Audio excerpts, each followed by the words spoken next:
Bismillahirrahmanirrahim. Assalamualaikum warahmatullahi wabarakatuh. Halo teman-teman kelas 3 Atin dan kelas 3 Al-Azhar yang Ustadz sayangi dan Ustadz banggakan. Bagaimana kabar kalian hari ini? Ustadz harap kalian tetap sehat dan tetap semangat. Untuk pertemuan kali ini kita akan belajar pendidikan lingkungan hidup dengan pembahasan jenis pencemaran. Nah, untuk tujuan pembelajarannya, yang pertama, siswa dapat menyebutkan jenis-jenis pencemaran. Yang kedua, siswa dapat mengetahui limbah rumah tangga dan pabrik.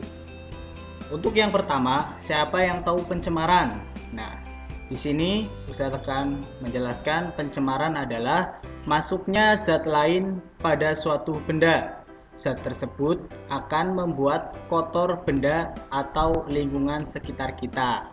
Jadi, kalau di lingkungan kita terdapat banyak asap pabrik, asap kendaraan, atau sampah, itu akan membuat lingkungan kita jadi tercemar.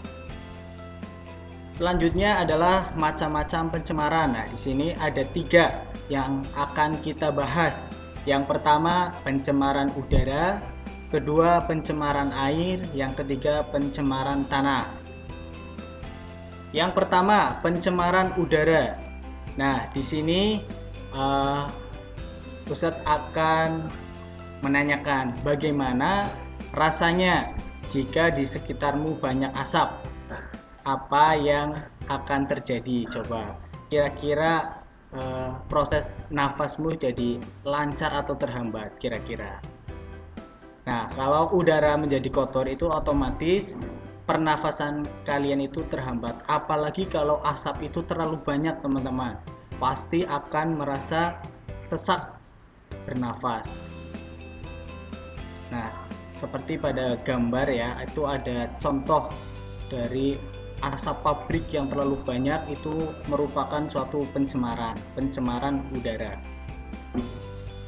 Nah, yang kedua adalah cara menghindar dari udara yang kotor.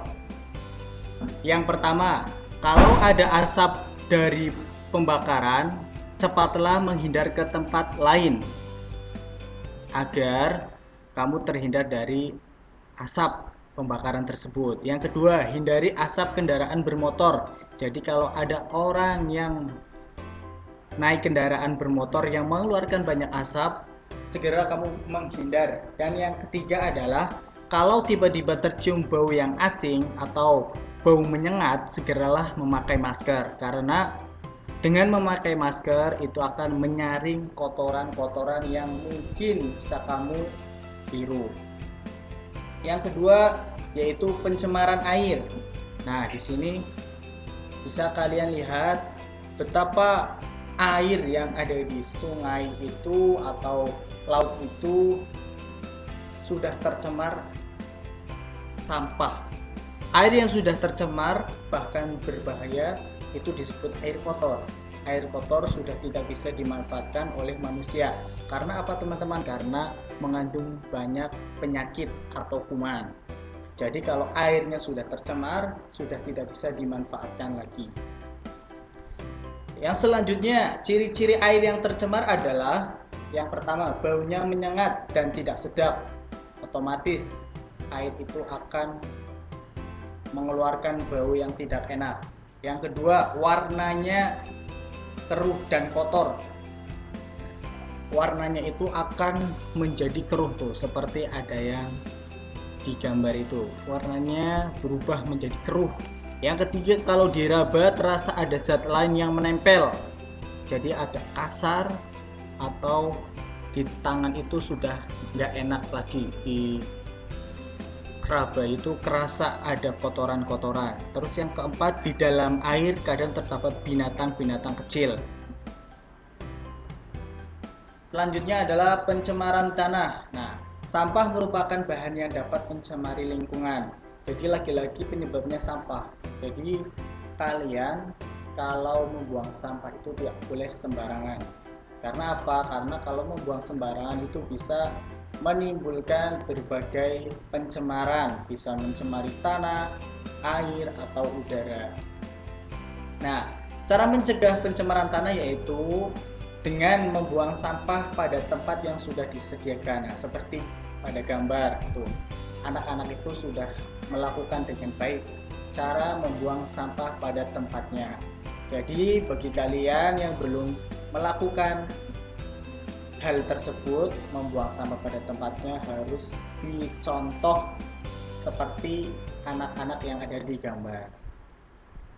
Selanjutnya adalah limbah yang dikeluarkan oleh rumah tangga dan pabrik, yang sudah saya sampaikan tadi di awal bahwasanya kalian harus mengetahui limbah yang dikeluarkan oleh rumah tangga dan pabrik itu apa ya. Seperti gambar yang pertama itu yang atas, itu merupakan limbah yang dikeluarkan oleh rumah tangga dari bekas air cucian, bekas air kamu mandi, air sabun dan lain sebagainya. Kalau dibuang langsung ke sungai, itu akan mencemari sungainya, karena kalau di sungainya terdapat ikannya itu akan bisa menyebabkan ikan itu mati. Terus yang kedua, limbah pabrik juga sama saja, itu bisa mengotori sungai atau lautan. Kalau dekat laut, lautnya bisa tercemari oleh limbah pabrik tersebut. Nah, siapa yang melakukan pencemaran? Ayo, kira-kira siapa? Nah, bisa saja hewan, dan yang paling banyak melakukan pencemaran itu adalah manusia atau orang. Nah, kira-kira kalau di antara kita menjaga lingkungan atau tidak membuang sembarangan, itu pasti lingkungan tersebut akan bersih. Nah, jadi di antara kita harus rajin-rajin menjaga lingkungan. Nah, dengan pencemaran ini, itu yang merasakan itu adalah semua orang, tidak hanya ustadz, tidak hanya kamu, tidak hanya orang tua kamu, tapi semuanya, semua orang yang masih hidup. Oleh karena itu, kita semua bertanggung jawab atas pencemaran lingkungan. Jadi dengan cara membuang sampah pada tempatnya dan menjaga lingkungan, tidak membuang sampah pada sungai, pada laut, pada tempat-tempat yang dilarang, itu tidak boleh. Nah, itu yang bisa Ustadz sampaikan. Kita sudah belajar tentang jenis-jenis pencemaran. Tadi ada pencemaran udara, pencemaran air, dan pencemaran tanah. Dan kita juga bisa menjaga lingkungan tersebut dengan membuang sampah pada tempatnya dan terus menjaganya. Sekian yang bisa Ustadz sampaikan.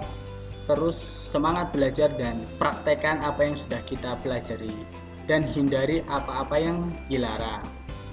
Baik, terima kasih. Kita tutup dengan hamdalah dan doa kafaratul majlis. Alhamdulillahi rabbil alamin. Subhanakallahumma wa bihamdika asyhadu an la ilaha illa anta astaghfiruka wa atubu ilaik. Wassalamualaikum warahmatullahi wabarakatuh.